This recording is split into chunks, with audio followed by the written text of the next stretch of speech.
Welcome to psychology's fair. IQ শব্দটার সাথে আমরা অনেকেই পরিচিত।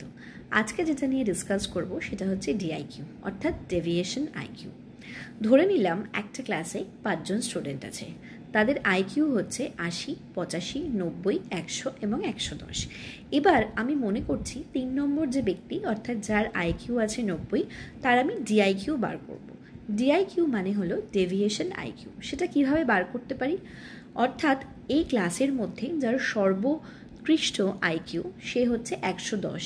110-এর রেসপেক্টিভে আমি ধরে নিচ্ছি 110 যে সে ইকুয়ালস টু 100। তাহলে 1-এর মধ্যে সে কত, এবং যে 3 নম্বর পজিশানে আছে তার আইকিউ হচ্ছে 90, তাহলে 90-এর মধ্যে সে কত, এটা বার করলে পরে আমার যেটা বেরোবে সেটাই হয়ে গেল ওই 3 নম্বর যে স্টুডেন্টস, অর্থাৎ 90-এর ডিআইকিউ। এইভাবেই কিন্তু আমরা ডিআইকিউ বার করতে থাকি।